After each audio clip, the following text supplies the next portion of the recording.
안녕하십니까. 미주노 팀장입니다. 지금 보고 계시는 요 바다 화면은 지난번에 제가 여기 코로나 델마 뉴폴트 비치 옆에 있는 코로나 델마 바닷가 가서 드론으로 촬영한 영상 원판입니다.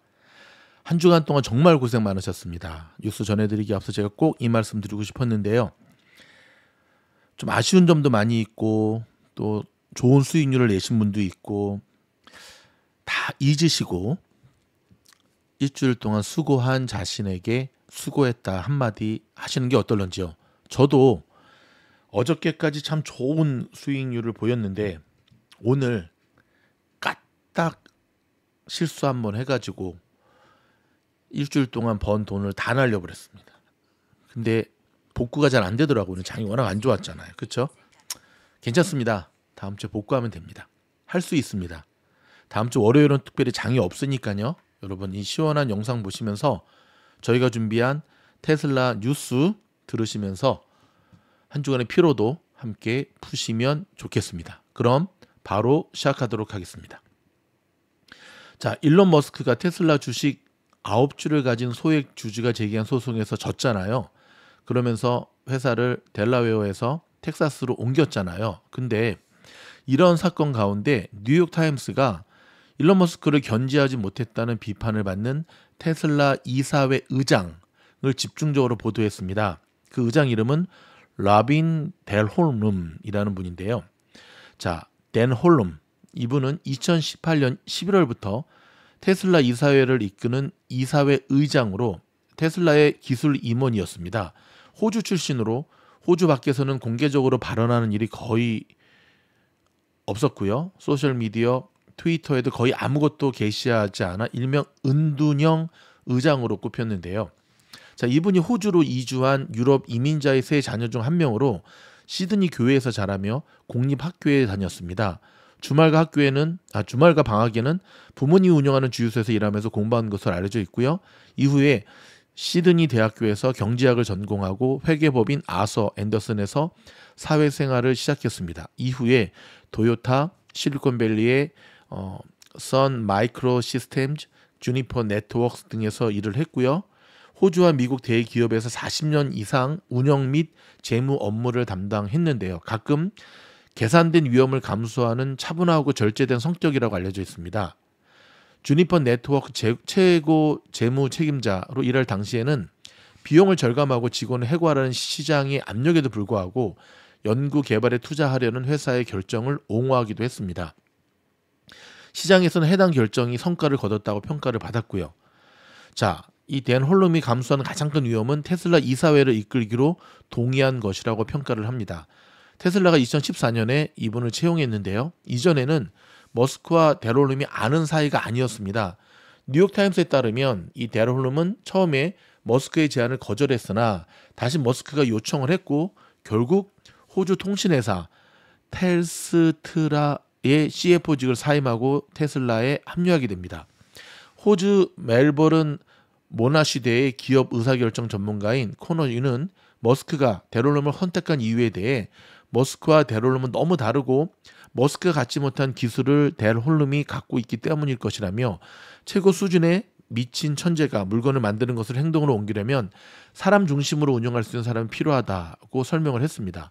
자, 댄홀룸은 현재 테슬라 이사회 의장직 외에 호주에서 가장 유명한 기술산업협회인 호주기술위원회 의장도 맡고 있는데요.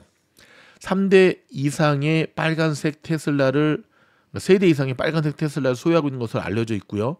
지난 2014년 스카이 뉴스와의 인터뷰에서 자신에 대해 정말 호기심이 많다고 설명하기도 했습니다. 21년부터는 가족 투자 사무소를 운영하기 시작해 여성이 주도하는 기술 스타트업에 중심을 두었고요. 시드니 킹스와 시드니 플레임스 지분 30%도 소유 중입니다. 하지만 시장에선 댄홀룸의 임무가 단순히 머스크를 보완하는 것이 아니라 이사회 의장으로서 머스크를 감독하고 모든 주주를 위해 최선을 다할 의무가 있다고 지적을 합니다. 맞는 말이죠.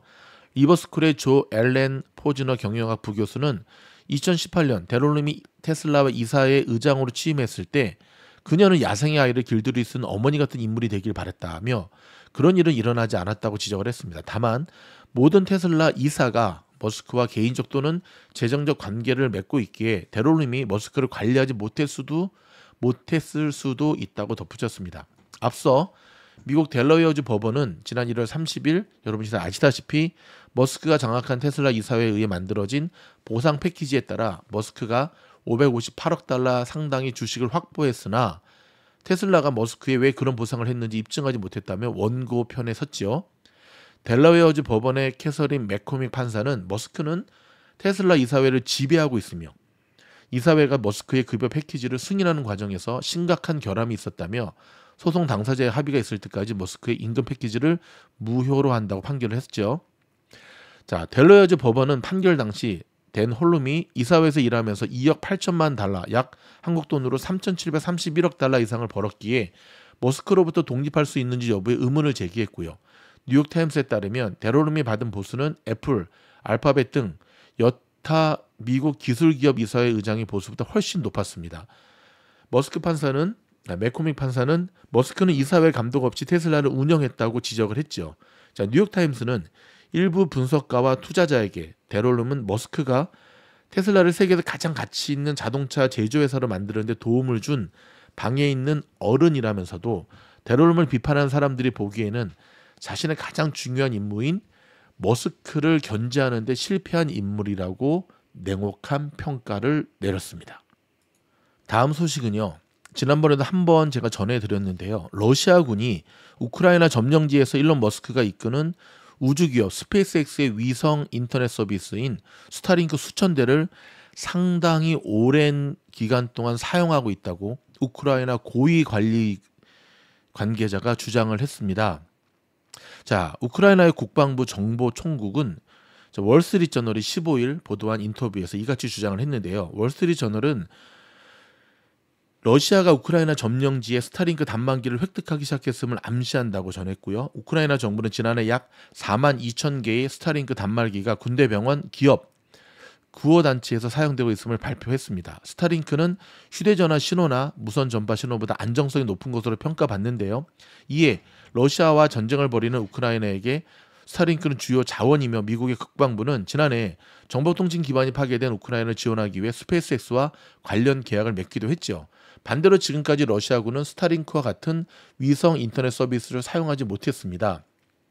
자, 러시아 민간 기업이 사적 용도로 구매를 진행한 중개인을 통해 스타링크 단말기를 구입한 후 이를 옛 소련을 포함한 인접 국가를 거쳐 러시아에 전달하고 있다고 설명하기도 했는데요. 이어 러시아 군부대가 스타링크 단말기를 구입하기 위해 자금을 모으고 있다고 덧붙이기도 했습니다. 그는 아무나 참여할 수 있는 공개당 시장이라며 스타링크 단말기는 군사 물품이 아니라고 말했고요. 이와 관련해 월스트리트저널은 러시아의 검색 엔진이 얀덱스에서 스타링크 단말기를 검색하면 러시아와 우크라이나의 러시아 점령지에 스타링크를 설치해주겠다는 대리점이 모스크바 외곽에 존재하는 것을 확인할 수 있다고 전했습니다. 다만 스타링크 서비스가 러시아 점령지에서 꽤 장기간 이루어져 왔다고 주장했지만 구체적인 근거를 제시하지는 못했습니다. 때때로 적진 깊숙이 작전을 펼치는 국방부 산하 정보총국을 이끌고 있는 그는 개인적 경험으로 이를 알게 됐냐는 질문에 물론이라고 짧게 답하기만 했습니다.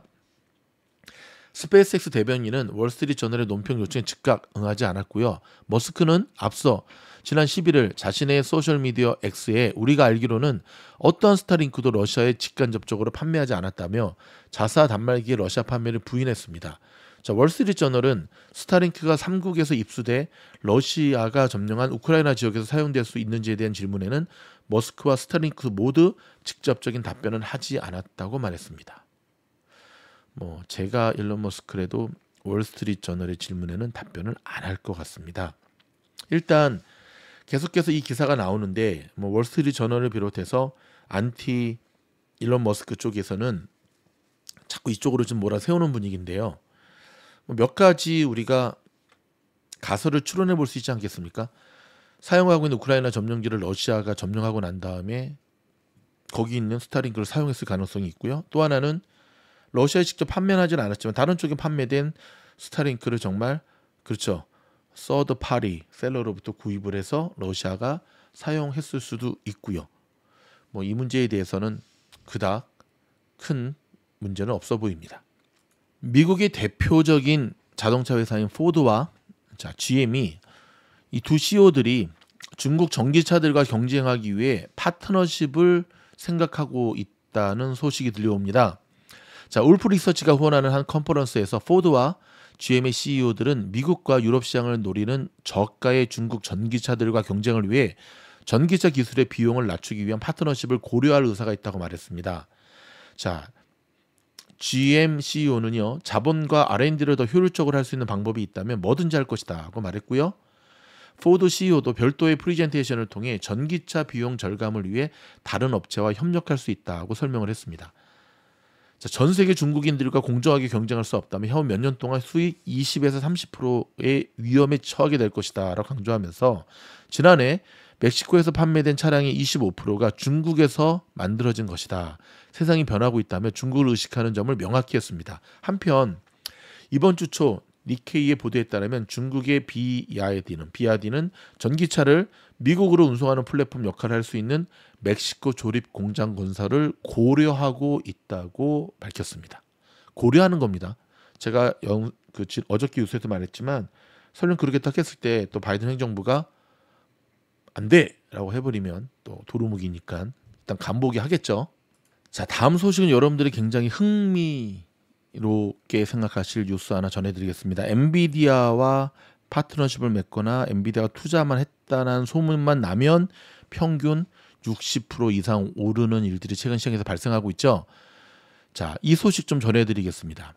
자, 연일 상승세를 타던 엔비디아가 다음 주 실적 발표를 앞두고 약간 소강 상태에 보이고 있고요. SMCI 오늘 800불이 깨지는 마이너스 19%.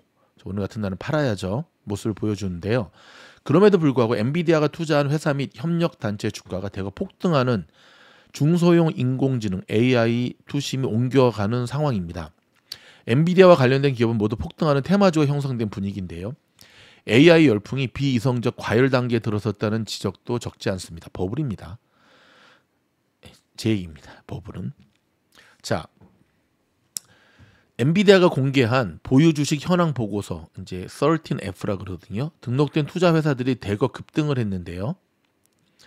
사운드 하운드는 무려 66.74%가 급등했고요. 엔비디아가 367만 달러의 지분을 갖고 있는 회사로 자동차 생산이나 레스토랑 운영 등의 현장에서 음성 인식, 텍스트 변환 작업을 주로 해주는 AI 서비스를 개발, 생산하는 업체입니다. 엔비디아는 AI 소프트웨어로서 포트폴리오를 확장하고 있는데 사운드 하운드 투자로 AI 소프트웨어 개발도 적극 나서겠다는 취지로 얽혔습니다. AI 신약 개발 회사인 리커전 파마슈티컬스도 13.83%나 급등했습니다. 엔비디아가 7,600만 달러를 투자한 이 회사는 AI 소프트웨어를 활용해 신약을 개발했습니다. 리커전은 엔비디아가 클라우드 플랫폼을 이용해 자사의 AI 모델을 강화하고 엔비디아는 출시 예정인 신약 개발용 AI 클라우드 서비스 바이오네드 개발에 나설 것으로 예상이 되었습니다. 의료 영상 개발사인 나노엑스 이미징 역시 49.2% 폭등했는데요. 엔비디아는 나노엑스에 38만 달러어치 지분을 보유하고 있습니다. 엔비디아는 수년 전에 이스라엘 의료 이미징 스타트업인 지브라 메디칼에 투자를 했는데 나노맥스는 2021년 이 회사를 인수했습니다. 자율주행 트럭 운송회사인 투심풀은 엔비디아의 300만 달러 지분 공개 이후 주가가 37.14% 급등을 했고요. 주가가 1달러도 안 되는 투심풀은 지난해 12월 미국 사업을 정리하고 나스닥 시장에서 상장 폐지할 계획이라고 밝혔지만 엔비디아 주가가 다시금 탄력을 받고 있습니다. 이날 크게 급등했지만 주가는 0.48달러로 동전주에 다름없는 페니 주식입니다.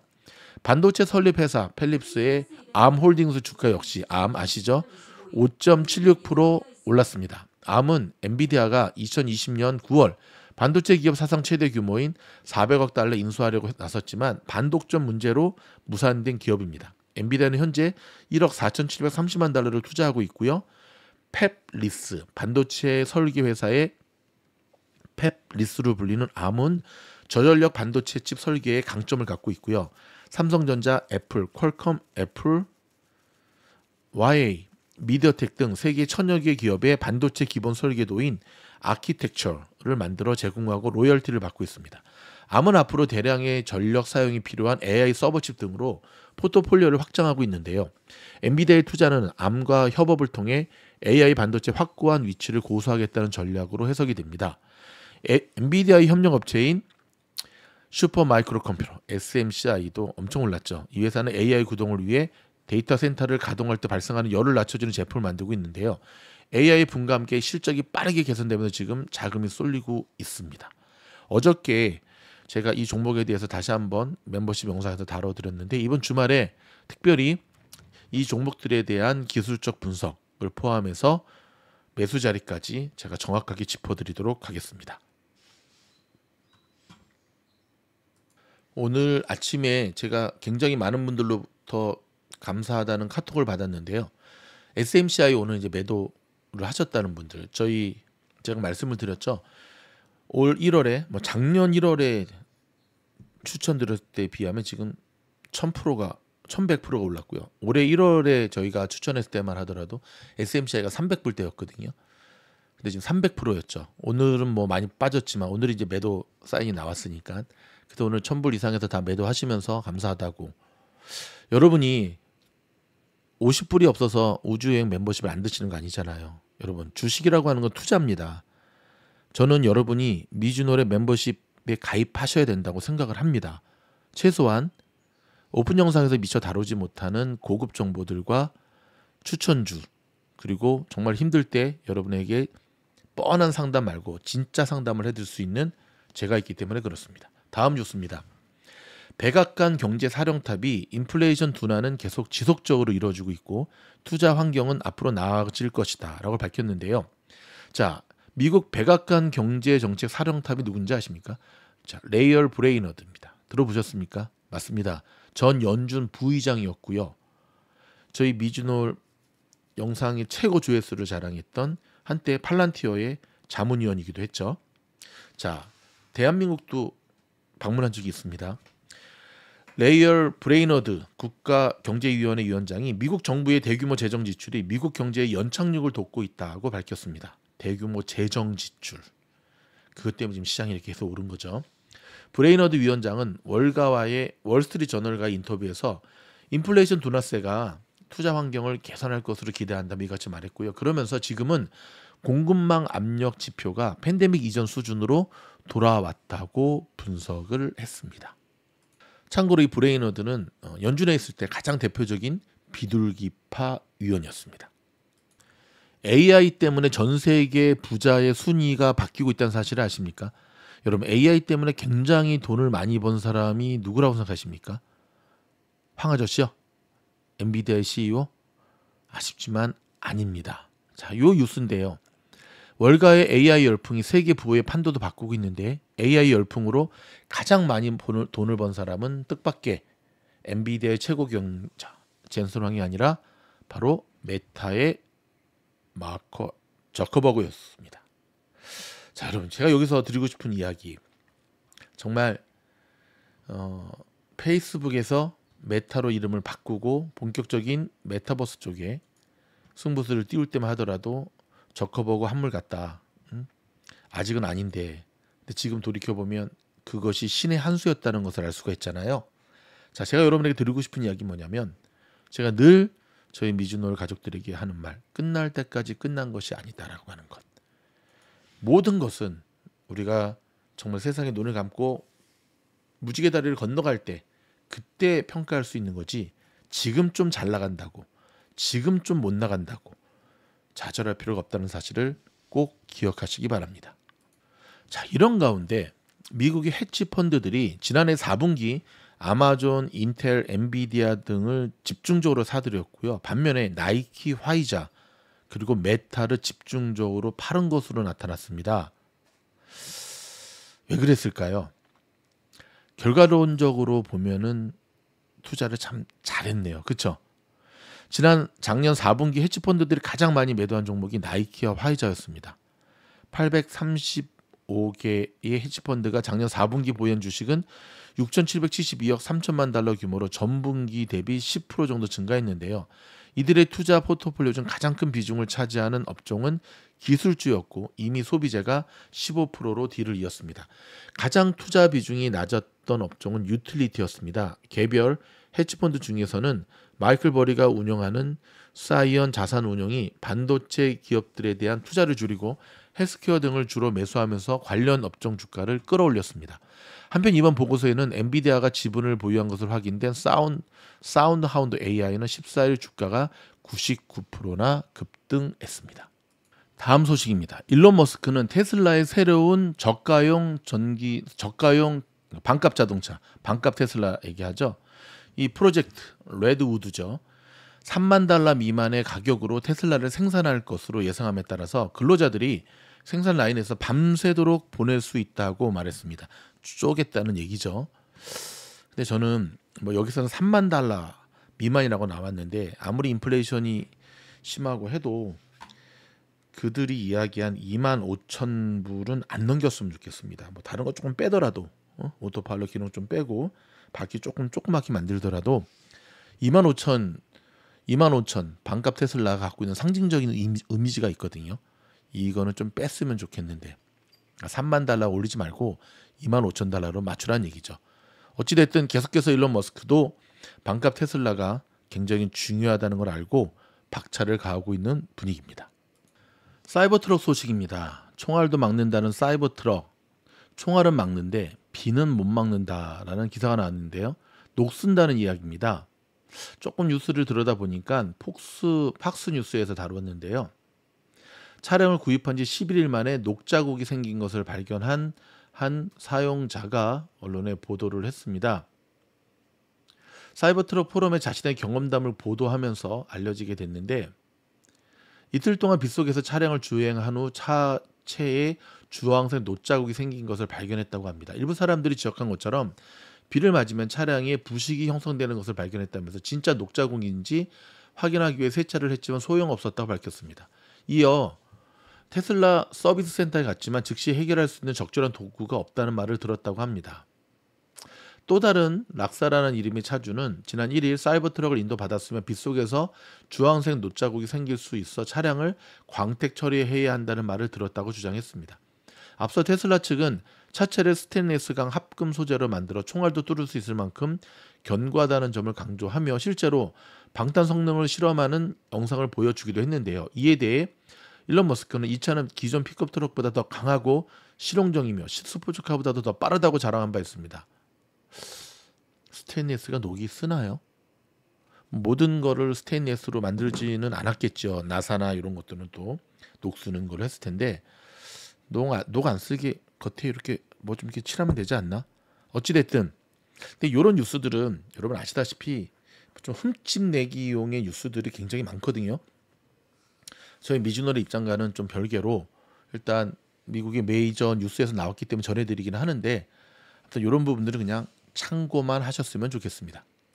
자, 지금 여러분이 보고 계신 이 화면이 자 금요일 장이 끝난 후의 모습입니다. 좀 비참했네요. 그렇죠? 다우는 마이너스 0.37, 나스닥은 마이너스 0.82, S&P 500은 마이너스 0.48, 러셀 2000은 마이너스 1.36. 장 끝나기 1시간 한 반 정도부터 반등이 시도가 됐는데 무너져 내렸죠. 그래서 아쉽게 지금 일랄릴리 빼고는 피바다로 이렇게 맞춰지는 모습인데요. 뭐가 문제였을까요? 일단 오늘 굉장히 중요한 경제 지표가 발표됐잖아요. PPI. 그렇죠? PPI가 반등하는 수치가 나왔습니다. 오늘 장을 제가 잠시 한번 요약해 드릴게요. 생산자 물가지수 PPI가 예상보다 탄탄한 것으로 나오면서 금리 인하가 늦춰질 수 있다는 우려가 다시금 고개를 들었습니다. 그것 때문에 오늘 시장이 피바다로 끝난 거죠. 일단 보시면 아시겠지만 그동안 시장을 이끌었던 M7 주식들이 하락을 이끌었고요. 그렇죠? 3대 지수는 초반부터 흐름이 좋지는 않았지만 후반으로 갈수록 일단 다시 한번 상승하는 모습을 보여주면서 역시 올라서는구나 했는데 역시 그렇게 생각할 동안에 시장은 우리의 뒤통수를 쳤습니다. 1월 CPI가 오늘은 PPI 발표했고요. 그렇죠? 며칠 전에 발표한 CPI가 또 높게 나왔잖아요. 그래서 다시 한번 연준이 금리 인하를 늦추겠구나 생각을 했는데 그런데 이제 중요한 건 오늘 PPI를 주목했거든요. 왜냐하면 연준은 CPI보다는 PPI를 더 중요시 본다라고 얘기했기 때문에. 근데 오늘 PPI 힘을 걸고 딱 뚜껑을 열었는데 PPI도 비슷하게 높게 나왔습니다. 그러다 보니까 어떤 일이 벌어졌냐? 오늘 시장이 밑으로 빠지는 빌미를 제공하게 됐죠. PPI는 지난달 전월비 대비 0.3% 상승해서 지난해 8월 이후 가장 가파르게 올랐고요. 0.1% 상승했을 것이라던 시장의 전망을 크게 웃돌았습니다. 월별 변동성이 큰 에너지와 식료품을 제외한 근원 PPI 역시 0.5% 상승해 시장의 예상치 0.1%를 압도했습니다. 자, 시가총액 3위 자리를 엔비디아에 빼앗긴 알파벳은 이틀 만인 이번에는 시종 4위 자리를 아마존에 교차 빼앗겼습니다. 야, 요즘 여러분 그 구글의 추락이 좀 예사롭지가 않습니다. 또 제가 좀 전에 전해드렸던 SMCI도 오늘 19점, 거의 20% 가까이 폭락을 했죠. 1년 동안 11배 가까이 올랐던 서버 데이터 구축 슈퍼 마이크로 컴퓨터죠. 자, 웨드부시가 SMCI 인공지능 AI 붐 호재는 이미 주가에 반영됐다면서 최초 투자 의견으로 중립을, 최초 목표 주가로는 $960를 제시하자 된소리를 맞았습니다. 반면 기대 이상의 분기 실적을 공개한 반도체 장비 업체인 어플라이드 머티리얼스, 아마트죠, 그렇죠? AMAT 6% 넘게 급등하면서 $11.91 급등한 $119.57로 마무리가 되었습니다. 자, 한번 보실까요? 아마트 종목 보시면 이 종목이거든요. 아마트 어제 실적 발표 있었죠. 근데 여러분 저 투자사의 리포트 때문에, 웨드부시 리포트 때문에 SMCI가 내려갔다라고 생각하시면 안 되고요. 좀 보여드릴게요. 이미 1000불이 넘어갈 때부터 시장은 불안해하고 있었죠. 너무 많이 오른 거에 대한 것. 그렇죠? 그래서 안 그래도 너무 많이 오른 것 때문에 팔아야겠다. 다음 주 월요일은 장도 없다 생각하고 있던 차에 이제 저런 리포트가 나오니까 거의 뭐 투매식으로 던지기 시작한 거죠. 엄청난 매도 물량과 함께 거의 뭐 3일 동안의 상승을 한 번에 다 갭을 다 메꿔버렸죠. 그렇죠? 많은 이들이 다음 주 엔비디아 실적 발표 앞두고는 그래도 좀 가주지 않을까라고 생각을 했는데 여지없이 뒤통수를 빵 하고 쳤습니다. 그래도 800불은 버텨줬네요. 자, 주말에 장이 없는 게 얼마나 다행인지요. 그렇죠? SMCI가 더 내려갈지 화요일날 다시 반등해서 올라갈지는 저는 엔비디아에 달렸다고 생각을 합니다. 그럼에도 불구하고 올해 시장을 이끌 종목은 AI와 반도체 종목밖에 없다는 사실을 기억하시면서, 사실 많은 이들이 오늘 SMCI 추락하는 걸 보면서 무섭다는 표현을 썼어요. 무섭죠. 정말 떨어지는 칼날처럼 혼자 대응하기 쉽지 않은 장이 계속 펼쳐지고 있습니다. 올라도 오른 것 같지 않고 내리면 무섭고, 미주놀과 함께 이 어려운 위기를 잘 극복해 나갈 수 있기를 바라고요. 오늘 장이 맞춰지고 주말 동안 좀 푹 쉬시기 바랍니다. 일단 뉴스 제가 전해드렸고요. 저도 주말에 테슬라를 비롯해서 몇몇 중요한 종목들, 또 저희가 날카로운 기술적 분석해서 또 영상으로 여러분에게 제공해드리도록 하겠습니다. 주말에도 저희가 속보가 들어오면 신속하게 올려드리니까 꼭 저희 좋아요, 구독, 알림 설정을 꼭 해놓으셔야 됩니다. 아셨죠? 최근에 많은 분들이 구독해 주시고 또 멤버십도 많이 가입해 주셔서 감사드리는데요. 제가 여러분의 기대에 실망하지 않도록 더욱더 최선을 다하도록 하겠습니다. 여러분 다시 한번 지난 일주일 동안 고생하셨고요. 미준홀 팀장도 다 날렸다 그랬잖아요. 오늘. 그렇죠? 순간 정말 99가지를 잘해도 단 한 가지 실수하는 순간 우리의 소중한 자산이 날아갈 수 있다라고 하는 것, 다시 한번 뼈저리게 저도 반성할 테니까 여러분도 반성하시고 함께 나갔으면 좋겠습니다. 할 수 있습니다.